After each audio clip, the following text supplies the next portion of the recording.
Ok, todavía no veo el...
¿Acá o acá?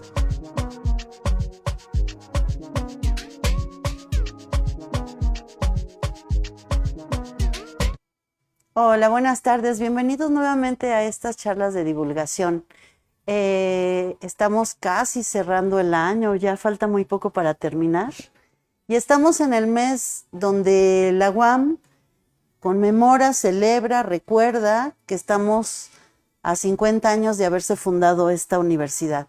Y para eso, ahora hemos invitado al doctor Federico Novello, que es fundador de la UAM Xochimilco y que nos va a platicar qué ha pasado con México, con la UAM, en estos 50 años, porque ha sido testigo absoluto de este transitar. Bienvenido, Federico. Muchas gracias por haber aceptado la invitación de venir a conversar. Con mucho gusto. Sí, y bueno, antes de dar inicio a esta charla voy a leer unos datos de la formación, el currículum de Federico Novello. Él es economista mexicano, egresado de la Universidad Nacional Autónoma de México y doctor en Ciencias de Política Internacional por la UAM Xochimilco. Actualmente es profesor investigador de la Unidad Xochimilco y es miembro del Sistema Nacional de Investigadores, es miembro de número de la Academia Mexicana de Economía Política, ha sido docente en las licenciaturas de Economía, Administración, Sociología y Política y Gestión Social y en los posgrados de Ciencias Económicas, en la maestría en Políticas Públicas y el doctorado en Ciencias Sociales en la propia UAM. Se ha dedicado muchísimo a la teoría y la cuestión heterodoxa de la teoría keynesiana. Yo oía mucho de ella en los 80s por compañeros que tenía en economía. Ha escrito y coordinado 20 libros en temas sobre institucionalismo, desigualdad, política económica, filosofía, la integración de América del Norte, la migración, educación e historia, solo por mencionar algunos temas. Es autor de diversos artículos, ha recibido diferentes distinciones, la más reciente en 2022, galardonado por tercera vez con el premio a la docencia en la UAM Xochimilco. Ya había obtenido estas dos distinciones en 2002 y 2004. Fue designado miembro del jurado del Premio Anual de Investigación Económica, maestro Jesús Silva Herzog, del Instituto de Investigaciones Económicas de la UNAM. En las versiones 2015, 2018 y 2023 has estado galardonado. Durante el 2023 fue miembro del Comité Externo de Evaluación del CIDE, así como miembro de la Comisión Dictaminadora del Área de Ciencias Sociales del Sistema Nacional de Investigadores 2023.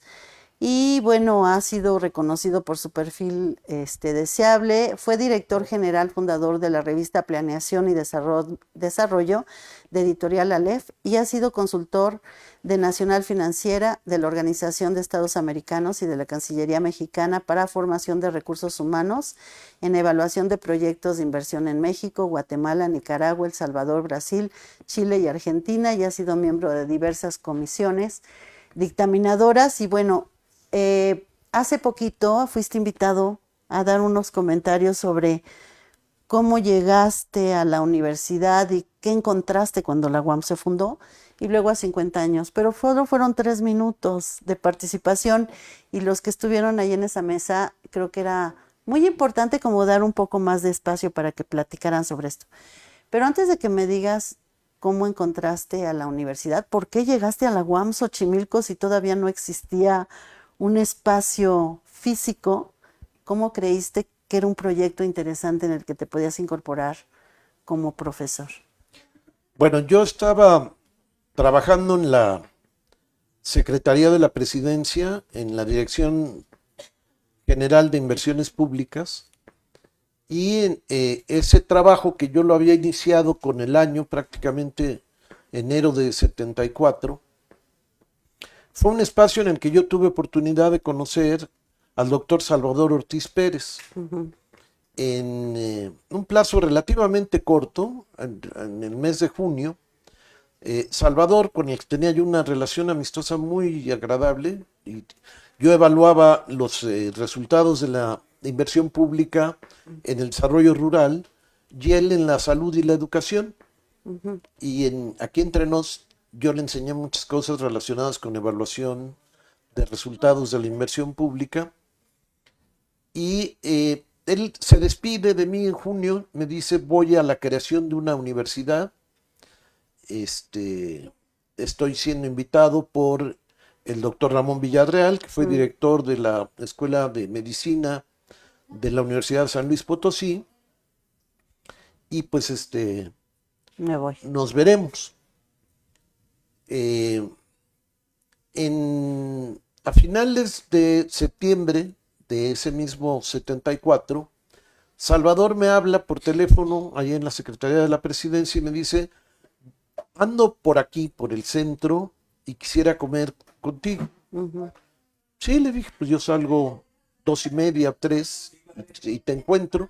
Nos fuimos al Mirador, que es un restaurante del Hotel de México, que tiene una vista espléndida Preciosa. al Zócalo. Y estaba con el doctor Ramón Villarreal. Qué Ahí me lo padre. presentó, y sin anestesia y sin mediar mayor discusión, el doctor Villarreal me ofreció ser el primer coordinador de planeación de la UAM Xochimilco. ¿Cuántos años tenías, si no es indiscreción? Tenía yo 26 años. Bien joven, ajá. 26 años y fui el primer coordinador de planeación en la UAM Xochimilco. Esto fue un jueves y le dije, ¿y qué plazo tengo para Para incorporarme. presentarme? Me dijo, el lunes, por favor. Entonces, yo estaba muy a gusto en ese trabajo, había estado muy a gusto dirigiendo mi revista Planeación y Desarrollo, también fui director general fundador, pero este proyecto me resultó muy, muy atractivo, muy convincente, y estábamos en la carreta del Bentley, en el penthouse, ahí es donde ya encontré a Bedizas Naburian, a Fernando Mora, a Gustavo Rojas, a personas que les tengo mucho aprecio y que afortunadamente todavía conservo como amistades. El trabajo de planeación era un trabajo complicado porque teníamos que desarrollar un proyecto de eficiencia en la conducción que tendría que ver con la eficiencia terminal que iba a tener la UAM. El hecho de que en Xochimilco no se hiciera tesis de licenciatura, cosa que me pareció realmente muy atinada, porque las tesis de licenciatura generalmente no aportan nada y sí cuestan muchos árboles en términos de papelería. Entonces, y luego detienen la titulación, ¿no? claro, La gente no, lo la abandona. mayor parte Sí. del retraso en la eficiencia terminal planeada es por la elaboración de la tesis, aunque en la UNAM han sido muy sensibles para crear nuevas formas de Alternativas, titulación, diplomados y cosas alrededor así. de 9 formas de titulación. Pero eso hacía que Xochimilco tuviera, en teoría, en la planeación, una eficiencia terminal mucho mayor que la que podrían tener Iztapalapa y Azcapotzalco, que eran las Hermanitas. hermanas mayores, pero son como las hermanas de Meses. la Cenicienta, para decirlo con toda claridad, porque la normatividad que se estableció era una normatividad útil, funcional para un sistema tradicional de educación, y Xochimilco llega tarde, y llega tarde a algo que en mi opinión, pues es la gran desgracia de la UAM, que en lugar de crear una tradición académica, creó normas para todo. Es posiblemente la universidad más normada y además casi requiere uno de traer un abogado de cabecera para entender el funcionamiento de la universidad por ese exceso de normatividad. Me apuntaron a entrevistar personal académico, entrevisté a muchos de los que todavía están por acá. En muchos casos no habían terminado su licenciatura y esto ha sido también una desgracia porque diseñar planes de estudio sin haber ejercido una profesión es muy complicado y eso pasaba aquí en Xochimilco, es decir, o en el caso de la economía, que más que ciencia es una disciplina,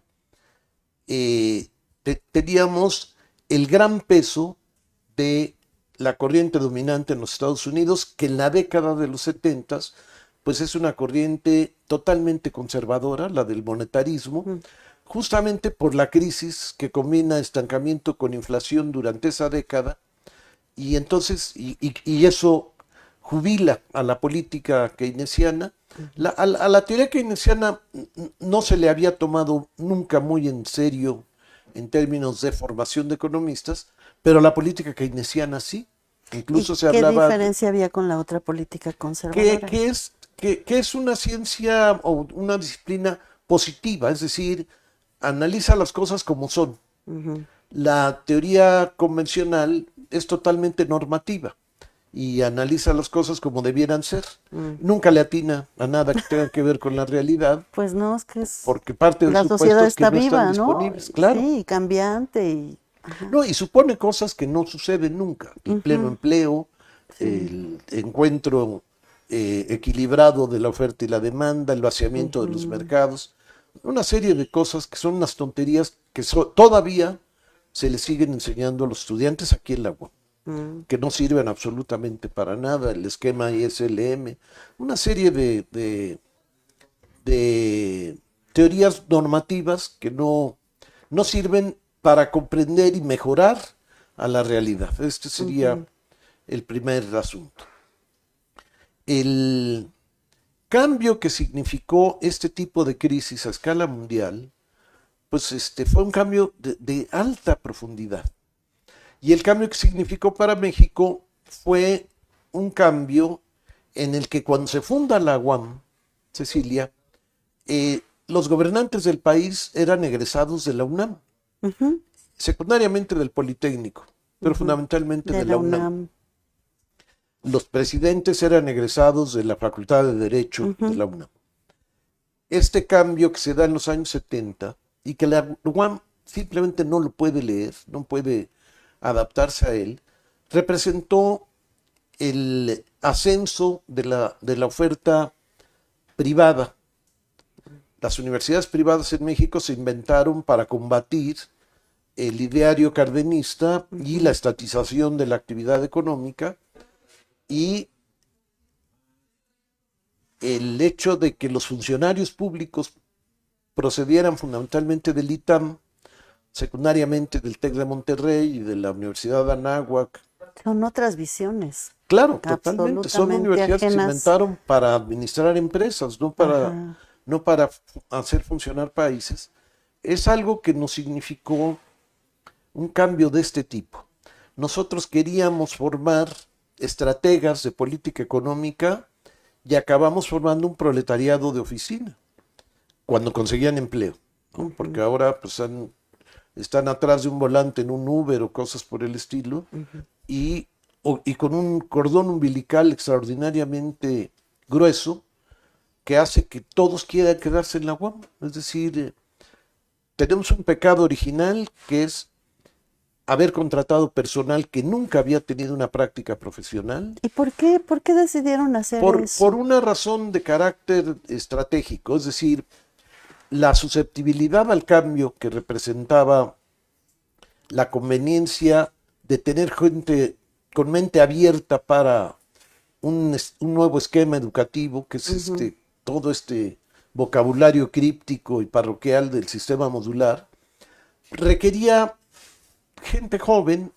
en momentos de la vida nacional en donde acababa de pasar el halconazo de 1971 y donde todavía había pues alguna inercia derivada del movimiento estudiantil de 1968. Aquí tuvimos dirigentes del movimiento estudiantil como profesores e incluso como autoridades. Gilberto Guevara llegó a ser director de la división de sociales. Y fue uno de los dirigentes más importantes del 68, pero en mi departamento pues estuvo el que para mí era el más brillante de todos, que era Roberto Escudero, ya fallecido Roberto, que era dirigente de la Facultad de Filosofía en el 68. Entonces había esta idea de que traer profesores ya formados, como hizo Iztapalapa y secundariamente hizo Azcapotzalco, no casaba bien con la idea de una innovación educativa. El problema es que se nos pasó la mano porque sí debimos haber traído personal joven, pero que ya hubiera tenido alguna experiencia profesional, en mi opinión. Y esto no se logró así, porque la UAM estaba contratando un profesor de tiempo completo cada 5 minutos. Y se contrataba con esa característica, tiempo completo ahora. Tiempo completo. Había carreras, todavía lo creo así como administración, que no debió tener personal de tiempo completo, sino gerentes que supieran cómo llevar adelante una organización, un establecimiento y pudieran transmitir esa experiencia. Entonces tenemos ahí algunos pequeños problemas. Otro que es una cosa muy complicada es que tenemos grandes contingentes de profesores de matemáticas que están enseñando matemáticas en carreras que no conocen y entonces quieren formar como matemáticos en una lógica donde el teorema se vuelve la trampa y no sales de un razonamiento que casi se vuelve circular. Son problemas que no ha resuelto la universidad.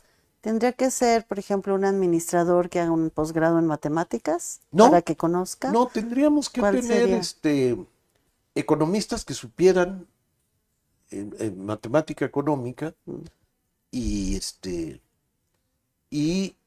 debiéramos tener una necesidad mucho más precisa de la matemática aplicada, que es la que va a usar el administrador o el economista. Aquí en los fundamentos se nos pasa mucho tiempo con un añadido que es muy pernicioso hasta la fecha. Como nacen casi simultáneamente, la UAM se ha vuelto de manera dominante la universidad del colegio de bachilleres. Y el colegio de bachilleres pues nace con terribles deficiencias de carácter académico, muy mal remunerado el personal, muy poco tiempo para preparar clases porque tienen que tener una actividad que sí les permita tener alguna liquidez que haga más placentera la existencia. Y entonces los mejores y los peores estudiantes que tenemos en la UAM son provenientes del colegio de bachilleres, sin que formalmente sea nuestro bachillerato. Ha sido una ¿Para todas las situación, carreras o solo para ciencias sociales? Para todas las carreras. Yo fui coordinador de planeación en 2 ocasiones. En la segunda, cuando Edith Aznavourian era rector de la unidad y tuvo la distinción de invitarme a hacerme cargo de Coplada, hicimos un convenio con el Colegio de Bachilleres mediante el cual podíamos detectar las fallas que tenían en su desempeño académico los estudiantes, notificarle al colegio y capacitar al personal académico aquí en las instalaciones de la UAM en un convenio que pues infortunadamente desapareció. Pero que era muy, muy rentable para las dos partes. Mejoraba mucho la calidad de los egresados de bachilleres y la universidad tenía muchos menos problemas en la tarea de Zapatero Remendón de lo que no viene bien formado del bachillerato. Una pregunta, cuando entras a la coordinación de planeación, cuando apenas se da la universidad, ¿cuáles eran como los problemas que acontecían que había que atender desde los diferentes campos disciplinares. Bueno, teníamos un problema muy serio porque CAPSE tenía una idea del bioterio totalmente tradicional y el doctor Bojalil, que es el segundo director de ciencias biológicas, el primero fue Salvador Ortiz, pero rápidamente lo convirtieron en secretario de la unidad. El doctor Bojalil persuadió a CAPSE de tener un diseño y una cercanía del bioterio, y el diseño que hace el doctor Bojalil de los laboratorios del edificio que está enfrente del B. El H. El H. No, es el G. El G.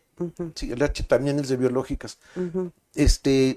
Tenía un espacio muy bueno para que el profesor estuviera desarrollando algunas actividades con el alumnado y tuviera oportunidad de tener algún tipo de asesoría mucho más personalizada con los propios alumnos al interior del propio laboratorio. Sí. Esto fue parte de la innovación, y yo creo que también parte del hecho de que ahora en los 50 años aparecen muchas fotografías del doctor Bojalil. Era realmente una personalidad. Un extraordinario lector de la innovación sin haber sido su creador. Y teníamos el otro asunto que era muy relevante, es decir, el sistema modular o la enseñanza por problemas había sido exitoso en la Universidad de Quebec, había sido un intento fallido por un golpe militar en la Universidad de Brasilia en los años 60, en 64 es cuando a João Goulart le dan el golpe de Estado en Brasil y se suspenden todo este tipo de innovaciones. Los perseguidos de Brasil llegan a la Organización Panamericana de la Salud, ahí conocen al doctor Villarreal, y el doctor Villarreal, yo creo que recibe de manos de ellos el proyecto al que, digamos, muy a la mexicana, le puso el documento Villarreal, y que luego se conoció como el documento Xochimilco.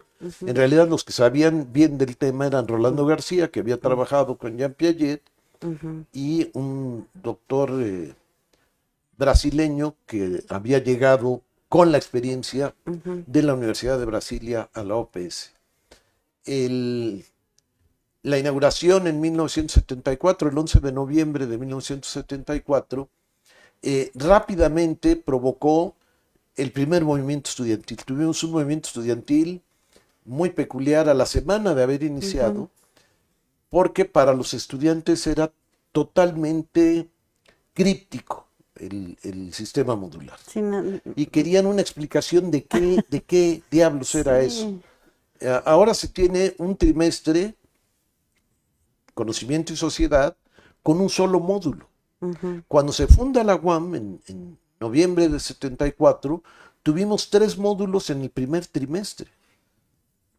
Ciencia y sentido común, lo normal y lo patológico, y trabajo y fuerza de trabajo.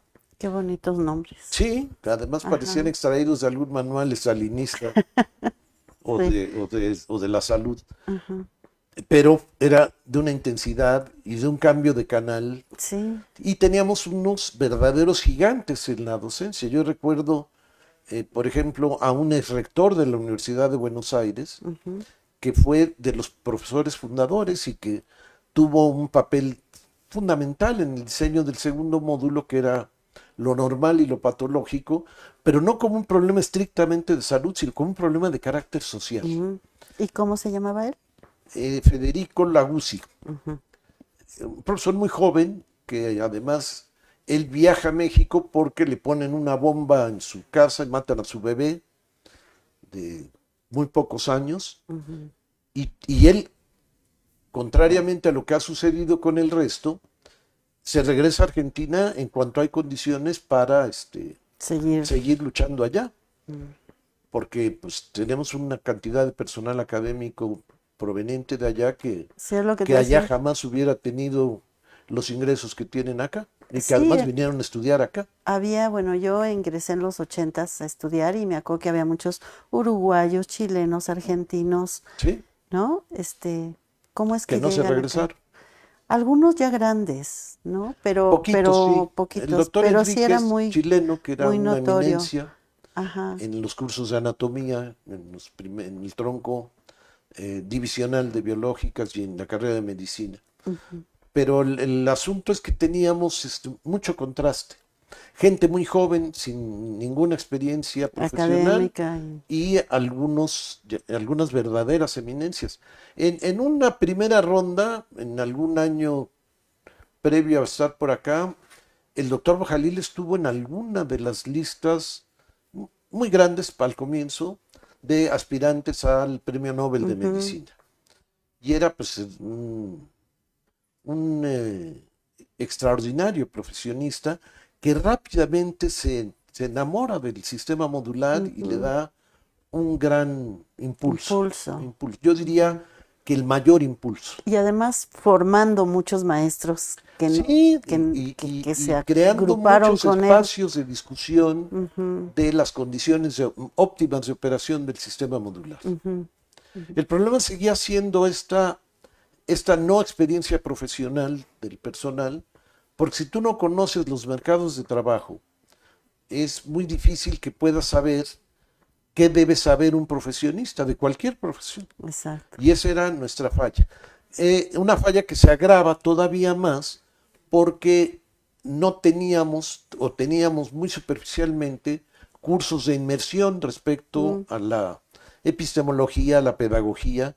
Se hablaba mucho y se escribía mucho, pero el tema del sistema modular era que si tú reunías a 5 profesoras y profesores, tenías alrededor de 6 definiciones distintas de lo que era el sistema modular, porque alguien tenía más de una para proponer.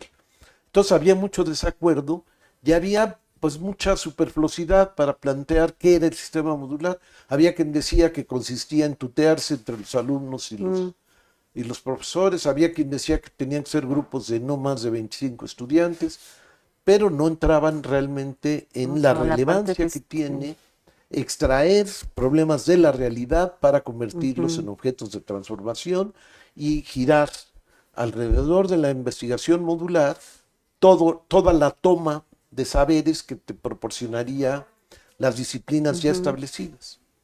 Entonces, a lo largo del tiempo, pues, hemos tenido unas desviaciones, diría yo, muy notables. Se empiezan a llenar las licenciaturas de componentes, que no es que es otra forma de llamarle a las asignaturas, y hoy nos parecemos muchísimo a lo que es cualquier universidad en términos tradicionales. Aunque siga siendo sistema modular. Aunque se le llame sistema modular, es decir, se califica por separado a la investigación, a las matemáticas, a la teoría y, en el caso de la economía, a lo que podríamos llamar elementos de economía descriptiva, que va de cuentas nacionales a lo que podríamos llamar la balanza de pagos, que sería el caso de la economía internacional. Pero son materias, son materias al que hay que pasar por separado, sin ningún vínculo entre ellas. Es decir, la unicidad del módulo prácticamente desapareció, y esto sí lo digo claramente para el caso de sociales.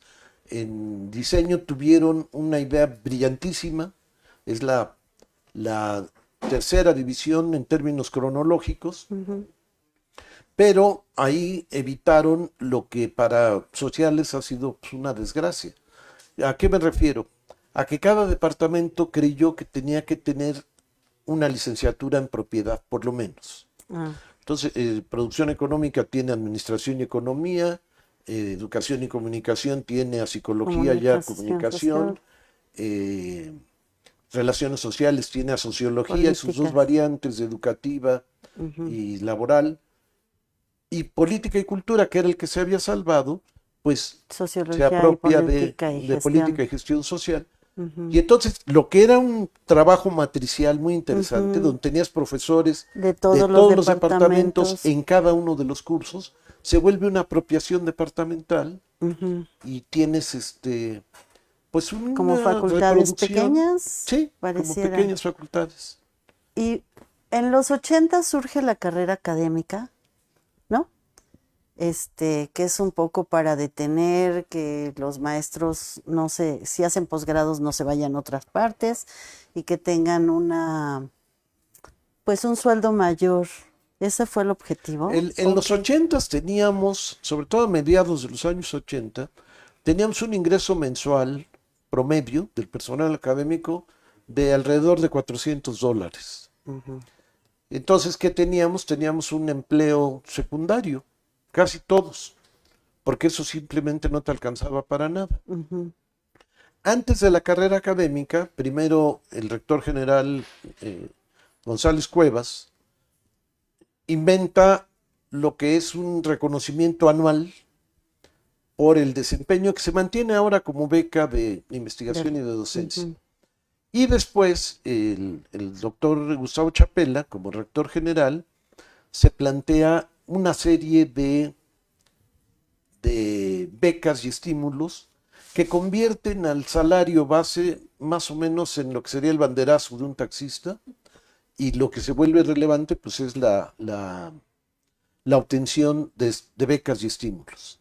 Hay una que prácticamente todo el mundo la recibe porque los órganos colegiados se han vuelto muy indulgentes, que es la beca a la docencia. Pero pues quien está dando 7 horas a la semana ya tiene acceso a ese tipo de estímulo. 7 horas es muy poquito. Es muy poquito.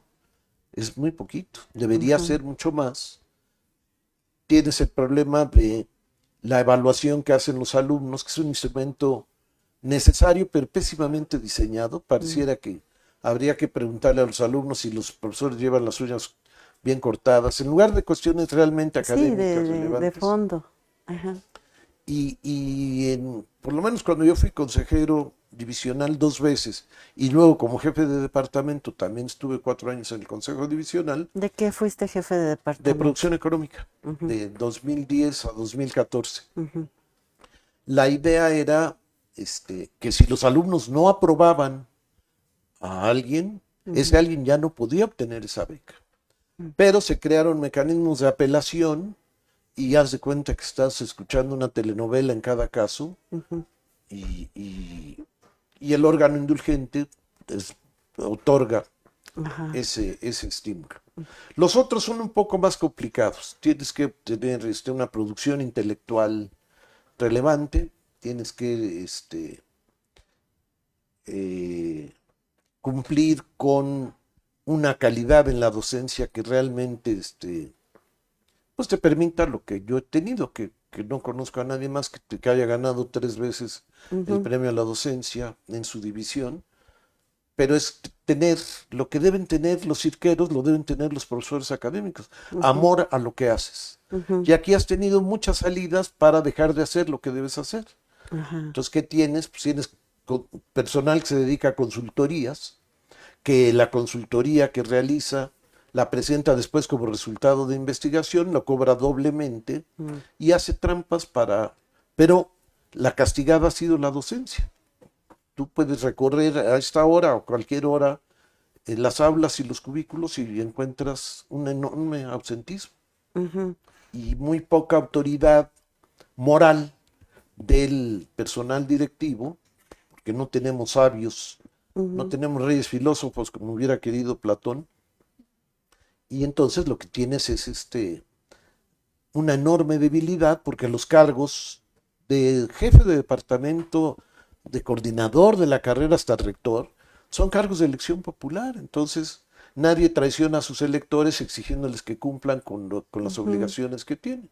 Y tienes un lío en donde solo el personal administrativo cumple cotidianamente con sus tareas y el personal académico ha decidido que es opcional venir o no, dar una buena docencia o no.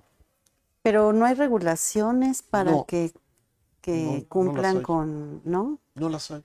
A pesar de, regresando a lo que decías al inicio, que es una de las unidades con más normatividad y más regulaciones. No. Toda la UAM, toda la UAM está UAM. llena de normas. Ajá. Pero las normas se inventaron para no cumplirse. Esa es otra de sus características. Es México, ¿no? Sí. Esa característica. Y la UAM se fue, digamos, desligando de esto que era su esencia para Xochimilco, es decir, estar al tanto de lo que sucedía en el mundo y en el país. Entonces, tienes planes de estudio que te siguen diciendo lo mismo que en los años 70, como perfil del egresado, etcétera, cuando todas las condiciones de ejercicio profesional, de vida laboral, se han modificado y se han modificado radicalmente. ¿Y por qué cuesta tanto trabajo cambiar un plan de estudios? Bueno, hay una anécdota de O un sociólogo de la modificarlo con educación. con el dinamismo que lleva la sociedad. Un sociólogo de la educación canadiense, Pierre Casalis, con el que tuve la oportunidad de tener una muy buena relación, decía que los profesores latinoamericanos somos muy conservadores. Decía, eventualmente cambian de pareja. Por la misma razón cambiarán de domicilio. Con más dificultad cambian de coche. Pero de bibliografía no cambian nunca.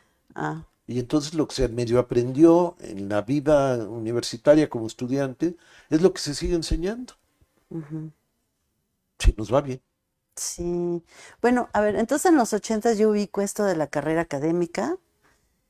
También se genera un sindicato combinado, que Ese esa es es desde otra característica. 1975. Ajá, desde antes. ¿Por qué hubo esta necesidad de que Porque estuvieran? no había estabilidad en el empleo y porque hubo una provocación del secretario general de la universidad en aquellos años, que después fue gobernador de Jalisco, y quiso fundar un sindicato blanco en la UAM Azcapotzalco. Era tan brutal la intentona que la primera reunión a la que convocaron, para empezar, era un nieto de Morones, el líder de la CROM, que queda destituido gracias a las tareas de Lombardo Toledano creando la CTM, de la Guamas Capuzalco, que nos llama a una reunión para formar una asociación sindical en el local de los mineros. Los mineros en sus estatutos tenían la obligación de ser miembros del Partido Revolucionario Institucional. Entonces imagínate qué cosa iba a ser eso. La reacción a esa provocación es la creación del CITUAM y tenemos en 1976 una huelga que dura un mes y medio y de la que sale pues el contrato colectivo más avanzado que ha tenido cualquier universidad pública, quitando aquellas en donde el líder sindical es rector en un periodo y luego regresa a ser líder sindical, como la de Zacatecas, donde tiene un contrato que nunca pueden cumplir porque no hay los recursos para satisfacerlo. Pero un contrato vigente, medianamente respetado, porque la universidad incurre en muchas violaciones al propio contrato, es el del CITUAM. Es extraordinario. La UAM empezó operando con el servicio de la limpieza de las instalaciones subcontratado. Y el CITUAM consigue que sean trabajadores de base aquellos que estaban dependiendo de este tipo de empresas, que todas son leoninas en el contrato, que todavía tenemos en el escenario laboral del país una proporción muy alta de trabajadores sin derechos. Bueno, aquí a todos adquirieron sus derechos. Y el CITUAM le vino a dar una estabilidad en el empleo que inicialmente fue para muy bien. Después ha permitido mucha holganza en todos sentidos, ¿no? Sí, quiero agradecer a quienes nos están siguiendo por Facebook y por mencionar, bueno, Rosana Rex, que además está aquí con nosotros, Dafne Lara, Oscar Zaval, Eduardo Hernández, Annie Blue, Tony Portilla, Aaron Galindo, Stephanie Camarillo, que están aquí. Y los invito a quienes no veo los nombres, si quieren hacer alguna pregunta o algún comentario, yo estoy revisando el chat para hacérselo saber al doctor. Yo un saludo a todos, especialmente a Tony Portilla. Pues un saludo, Tony, de parte del doctor. Entonces estamos en los 80, se hace la carrera académica y en los 90 viene un nuevo cambio con el Tratado de Libre Comercio y con las universidades y la educación que se privatizó masivamente. El asunto del Tratado de Libre Comercio es que aquí ha sido mucho más mentado que leído.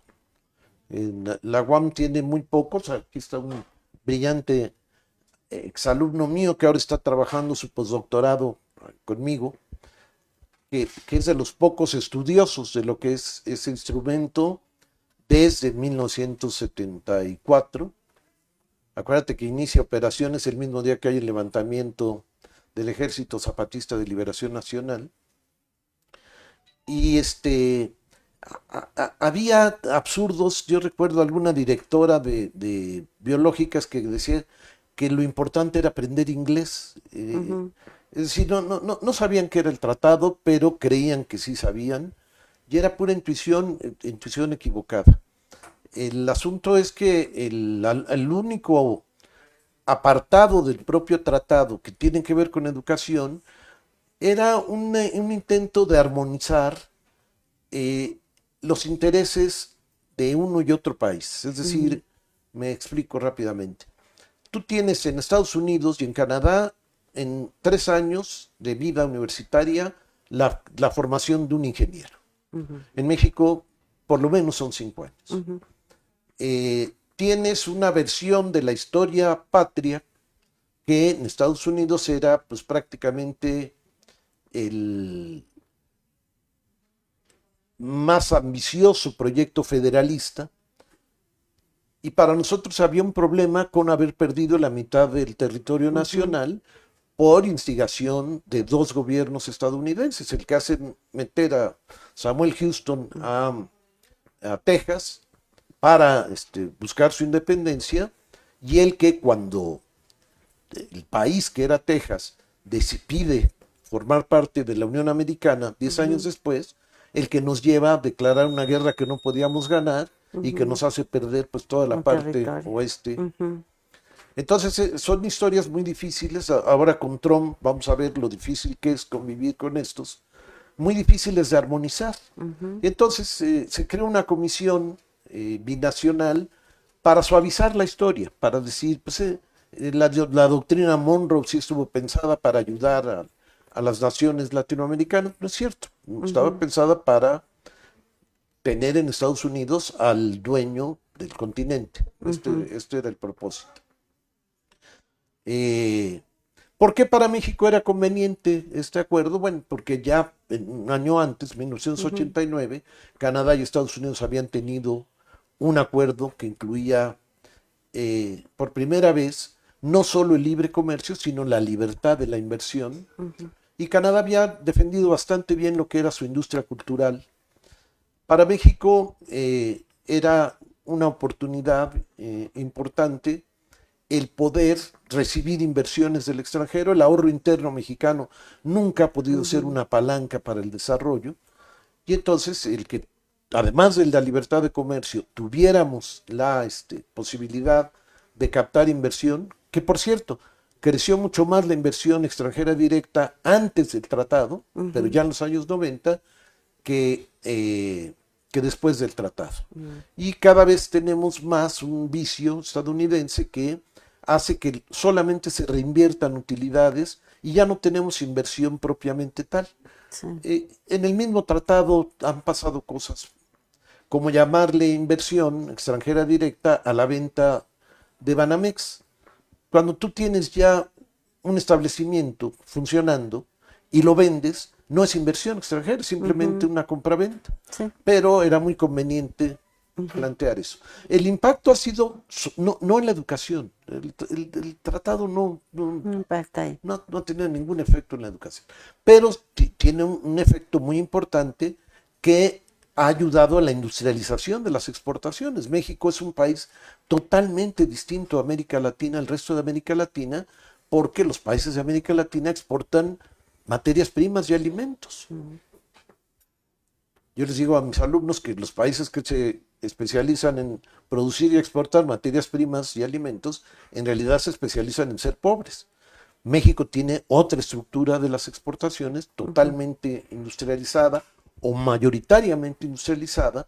Jugamos un papel paradójico, siendo el 8º productor de automóviles del mundo, y al mismo tiempo no tener una sola marca automotriz mexicana. Es increíble. Entonces, ¿qué somos? Somos los que aquí armamos el Lego, pero las piezas del Lego provienen del exterior. Importamos para exportar. Eso se le llama importaciones temporales. Más un ingreso miserable de los trabajadores mexicanos. Este es el secreto, ¿no? México juega un papel estratégico en América del Norte por la pésima remuneración al trabajo que hay en el país. Qué barbaridad. Y ahora que estamos en este otro milenio, que estamos cumpliendo 50 años, ¿cómo ves las posibilidades de mejora, cambio, o por dónde nos podemos ir? Yo creo que tenemos una oportunidad de mejora con lo que ha pasado desde el 2018. Es decir, yo estoy muy lejos de ser un admirador de AMLO. Me parece un político muy hábil, pero me parece que no tiene nada de estadista. Pero nos llevó a reconocer una realidad que los gobiernos previos habían ignorado. Es decir, dónde está realmente el potencial productivo del país y por qué normalizamos, como hemos normalizado, condiciones infrahumanas de sobrevivencia de una parte muy grande de la población. El que con la 4T se haya planteado inicialmente por el bien de todos, primero los pobres, y que se haya hecho efectivo por la vía de las transferencias, no es el mejor mecanismo para sacar de la pobreza a la población. El mecanismo de veras para sacar de la pobreza a la población es el empleo, no la transferencia monetaria. Pero con todo y todo, la transferencia monetaria ha puesto en hogares muy pobres un nivel de liquidez que les permite realizar actividades de consumo que antes eran impensables. Con un extra que es también muy plausible. La figura del anciano y de la anciana en los hogares adquiere una dimensión mucho más respetable que la del estorbo, ¿no? No tengo que cuidar a la abuelita. No, ya la abuelita empieza a recibir un recurso que la hace mucho más apreciable para el entorno familiar y esto juega un papel importante. ¿Qué nos falta? ¿Y por qué llama la atención el que un gobierno sedicente de izquierda, en realidad la primera gobernante de izquierda como vida profesional, como vida académica, es Claudia Sheinbaum. Andrés Manuel es como todo lo que pasaba en el país antes, un producto del PRI, tuvo el mal gusto de hacer el himno del PRI para Tabasco, pero ahora tenemos una gobernante de izquierda que esperamos que pronto pueda sacudirse las inercias, porque sin reforma fiscal, en un país donde conviven millones de miserables con un hombre que tiene la riqueza que tiene Carlos Slim, pues requeriría de un gobierno que efectivamente dijera: aquí tienen que pagar un impuesto a partir de los grandes beneficios que tienen. Y meter en cintura a la banca. La banca en México es tan rentable que hay ahorro mexicano que ha financiado la sobrevivencia de la economía española durante la gran recesión. Es decir, el ahorro de los mexicanos y las comisiones y el hecho de que te cobren porque tú les des dinero, que es un vicio que va desde las afores hasta, bueno, pues genera problemas de este tamaño. Somos todavía servidores de lo que fue la corona española, o que sigue siendo la corona española, no por el hecho de cómo se portaron con los pueblos originarios, porque los pueblos originarios también se agarraban a pedradas antes de que llegaran los españoles, sino por el hecho del abuso que se hace desde el punto de vista de la financiarización. Sí debiera haber una regulación mucho más sólida. Sí, ayer me regalaron un libro sobre la historia de Bancomer y hasta el estómago me dolió. Sí. Porque es de lujo, de pasta dura. El 60% de las utilidades de BBVA, ahora es BBVA, lo obtiene de México, de todas las utilidades del mundo. Porque aquí hay comisiones para todo.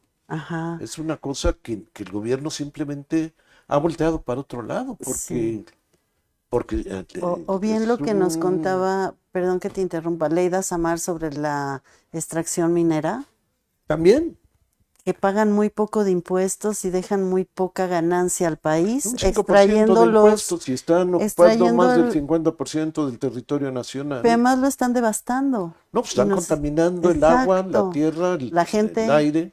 ¿No? Eso que ha sucedido. Y tienen un curioso vínculo con la vida ilegal mexicana. Me explico, para evitar que los pueblos originarios demanden la recuperación de sus tierras.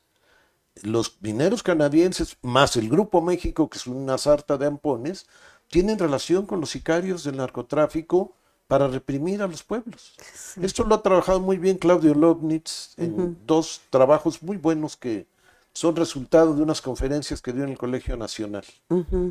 Pero sí estamos también Sí. en manos de crimen organizado. Esto no No se es puede ningún ocultar. secreto. Y los Ni se puede abrazos y ocultar. en lugar de los balazos, pues no han resultado absolutamente nada. Sí, pues fíjate que después de 50 años de estar aquí, trabajando, investigando, aportando, estás en perfectas condiciones. Es muy amable. Sí, pero te quiero preguntar otra cosa que no tiene nada que ver con la UAM.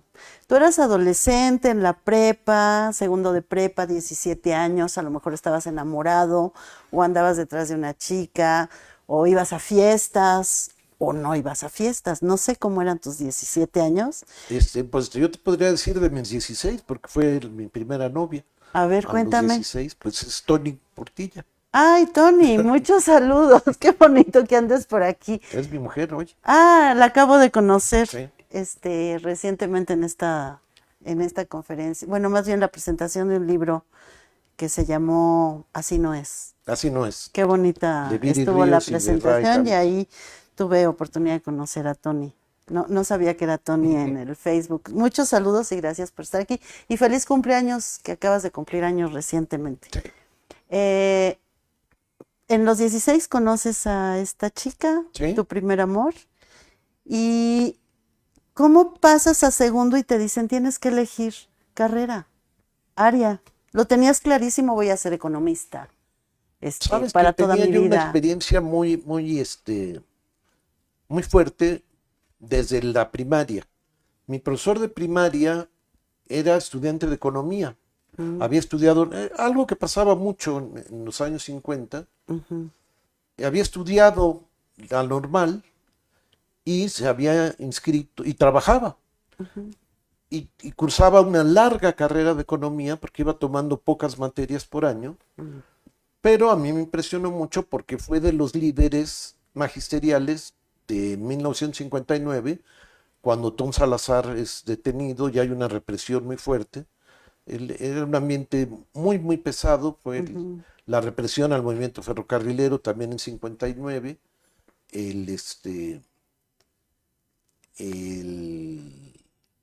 el ambiente, yo siempre desde el jardín de niños he estado en escuelas públicas hasta el doctorado, y era pues tener una relación con una realidad social muy complicada Los en mismos México. compañeros, ¿no? Son de diversas. Pues yo estuve en una muy buena primaria en la Plaza de Miravalle, que ahora es de las Cibeles, que era la Alberto Correa, y la verdad que echa uno en falta lo que era aquella calidad de la enseñanza. Yo recuerdo que los viernes mi profesora de primer año de primaria se llevaba los cuadernos de 50 niños y el lunes nos los regresaba con todas las observaciones, es decir, unos fines de semana miserables y un verdadero apostolado, como diría Vasconcelos. Sí. Ahora tienes que la mayor parte de los profesores de primaria son personas que fracasaron intentando cursar otro tipo de estudios y no tienen ninguna vocación. Bueno, depende cuál, pero son igual de corruptos la CENTE y el CENTE.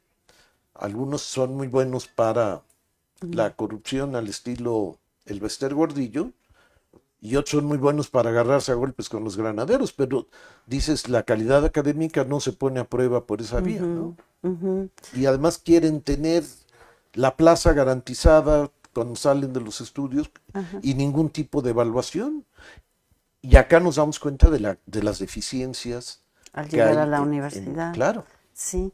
Y entonces, tuviste clarísimo, voy a meter al área 3 económico-administrativas porque quiero ser economista. Sí, algún tiempo tuve alguna duda Ajá. y quería ser médico, pero es un poco la lógica socrática. Sócrates presumía que su madre había sido partera y él decía, yo también lo soy, pero no de nuevas criaturas, sino de ideas. Y yo las saco Ajá. de aquel que esté dialogando conmigo, de aquella que esté dialogando conmigo, Ujú. el método socrático. Y, Entonces yo quería ser médico, pero en una lógica que desde la economía sigo manteniendo. Al país hay que curarlo, ujú. y hay que curarlo de muchas cosas. Y como Kuznets pienso que la economía es la reina de las ciencias sociales porque puede dialogar con todas. El Ujú. problema es cuando aquí enseñas pues puras tonterías como economía. Pues sí, habría que buscar cambios verdaderos ante este cambio del país, que además cambia en cuanto lo tocas. Claro, el Este, problema de la UAM es que pierde el carácter de conciencia crítica de la sociedad ujú, para llegar mal y tarde a lo que acontece en la sociedad, tanto nacional como mundial. ujú, Si vieras la debilidad con la que se reacciona frente al genocidio en Palestina o frente al riesgo de una guerra nuclear que ya está en curso, ujú, en el caso de la invasión rusa a Ucrania, este, te percatas de que la universidad es muy poco sensible a los sí, cambios del exterior y que cada quien está sumido, caído en la trampa del neoliberalismo, que es ver por sí y hacer abstracción del ujú. resto, del individualismo, que es de lo más pernicioso. Sí recuerdo que en los ochentas, es que no me gusta hablar eso porque pareciera que evoco lo bueno, pero no, recuerdo que en los ochentas había mucha actividad, este, mucho activismo por el pueblo de Nicaragua, por El Salvador, se hacían tocadas, ¿cómo será? Improvisadas, Ujú. ¿no? Había como una vida no tan organizada. Pues Era ya así, había militancia. Yo había fui, mucha en militancia de esos muchos años, en los grupos. setentas, yo fui presidente del Comité Delegacional del Partido Mexicano de los Trabajadores, Mm, hasta que me di cuenta que el ingeniero Eberto Castillo era más stalinista que el padrecito Stalin, y eso ajá, era muy difícil decir cómo vamos a democratizar a un país sin democratizar al partido que está exigiendo eso, ¿no? ajá. Entonces, bueno, el caso es que te volviste economista y eres feliz habiendo decidido cambiar aquel trabajo que tenías en el gobierno por venirte a incrustar Sí, en la no, no, UAM. ¿No yo te estoy arrepientes por plenamente esa convencido de que decisión? valió la pena. Ajá. Valió la pena. He tenido pues, el éxito en mi profesión. Soy nivel 3 del SNI, Ujú. Que no es fácil que y es el implica lo mucho más alto trabajo. que puede haber ahí. Ujú, Y tengo una magnífica relación con mis alumnos. ujú. No tengo este prurito de ver si plagiaron algo. Yo creo que los estudiantes Confías en que y son tuvimos una adultos. experiencia muy grande con la creación del CITUAM. Ujú, Los estudiantes eran aliados naturales del sindicato y fueron importantísimos. ujú, Ahora hay una separación brutal en las redes sociales. La última huelga del sindicato era juzgada por los estudiantes de una manera terrible, terrible. Y ujú, un acercamiento de los estudiantes con el sindicato y del sindicato con los estudiantes muy cercana a cero. ujú. Esto ha pasado porque el sindicato se volvió gremialista, los académicos prácticamente Se hicieron mutis distanciaron. y algunas se dedicaron a crear un sindicato blanco para garantizarle a la universidad lo que la ZAPA-UNAM le Ujú, garantiza a la UNAM, no tener nunca una huelga del personal académico. ujú, Y hay que revitalizar al sindicato. El sindicato tiene muchas tareas incumplidas ujú, y tiene que abandonar esa vocación de derrotado por cuenta propia. ujú. Pedir el 30% de aumento salarial sabiendo que es imposible, pues es como festejar ser tonto. Yo no tiene todo el derecho, es un derecho humano ser tonto, pero andarlo festejando es Sí, algo más o menos indebido, ¿no? pues yo celebro que sigas por acá. Muchas gracias, Sí sí. es evidente que tus alumnos te quieren porque si no, no ganarías estos premios de docencia, ¿no? Son un reconocimiento a la trayectoria. Además, hiciste un libro muy lindo que se repartió para la formación de los estudiantes de primer ingreso, ¿no? ¿Hace cuánto? ¿Unos 8 años, En el 10 años? 2015, Ah, pues el ya casi pequeño 10 elogio del años. conocimiento se llama. Exacto, que fue un libro muy difundido y que ahí dejas como mucha de tu experiencia en la reflexión docente, sobre la epistemología, sobre el sistema modular, sobre cómo podemos aprender y cómo pueden aprender estas nuevas generaciones. Revísenlo porque está en el archivo histórico de la universidad. No se vendió, sino que fue un libro que se repartió Las de dos forma cosas. gratuita, ¿sí? Las Entonces dos está en la cosas. librería. No sé si todavía hay algún ejemplar, pero No sé, porque fue un tiraje bastante amplio, pero debe de estar en la biblioteca de la UAM y especialmente en el archivo histórico donde se guardan toda la memoria del conocimiento de nuestros investigadores. Pues te agradezco mucho que nos cuentes parte de tu vida y tu transición aquí en la universidad y cómo la has visto, porque pues es una memoria viva. Y gracias a estas nuevas tecnologías, bueno, quedará en el Facebook y en el canal de YouTube de Divulgación de la Ciencia, que los invito a que lo revisen, porque hay mucha memoria de nuestros investigadores, de qué hacen, cómo piensan, cómo es que decidieron la carrera que decidieron. Hay algunos que dicen, yo quería ser arquitecto y me volví biotecnólogo, ¿no? claro. Es que Ya este te decía, momento, cualquiera que no tenga matemáticas es una buena carrera. sí, pero ese momento de los 16, 17 años, todavía tenemos una revolución hormonal, todavía no sabemos hacia dónde vamos, y esa decisión de tomar un área, una carrera y qué vamos a hacer en el futuro es una gran responsabilidad, Claro. y saber si la tomamos Ahora, yo también creo que conscientemente. es una presión inadecuada que a tan tierna edad se le obligue a un joven o a una joven Sí. a decidir lo que va a ser su futuro. Yo creo que el TIP y el tronco divisional debieran ser espacios De, todavía de reflexión sobre cuál sería la profesión más adecuada dentro de la oferta restringida que tiene la universidad. sí, porque bueno, gracias a los neurocientíficos nos hacen ver que a esa edad la parte prefrontal del cerebro No, todavía no esa se se desarrolla a termina los de... veintipocos Exacto, y a ese y a momento te veces piden nunca, ¿eh? tomar te piden tomar decisiones de vida cuando todavía no sabes los límites que tienes, dónde están las reglas que existen. Sin embargo, aquí estamos y tenemos la posibilidad. Creo que la sociedad ahora ha cambiado tanto que nos permite echar atrás una decisión, y Claro. muchos jóvenes ya se dan la oportunidad de decir, creo que no quería estudiar estomatología o arquitectura o ingeniería y me puedo ir a artes, o no sé, lo que decidan, ¿no? Ya en la sociedad creo que ante los cambios que ha habido y una universidad como esta que pese a todo provoca el análisis crítico Sí, de muchos no, pero de muchos sí, creo que se permiten estos cambios. sí. Y la No, no, UAM y hay que tener sigue niveles de siendo, exigencia para que exacto, nuestros egresados no sean desempleados cultos, ¿no? esa- Hay que exigirle sí, al Estado la promoción del desarrollo para que haya sí. oportunidades de empleo. Pues muchas gracias por Gracias a esta ti, charla, Cecilia. Federico. Me encantaría platicar mucho tiempo, pero no nos da la vida. Y antes de irnos, les agradezco, ahora sí ya vi quienes andan por aquí, para agradecerles sus corazoncitos y sus likes. A Morris Jim, Eduardo Hernández, Edith Campos, Ernesto Olvera. Saludos, Neto, un gran compañero de aquí de la UAM. Rogelio, la UAM Xochimilco nos está transmitiendo también, la Unicom, Rumpelstiltskin, que es de Estados Unidos, un egresado de veterinaria, Estefi Camarillo, Rosana Rex, son a los que puedo ver aquí con sus nombres.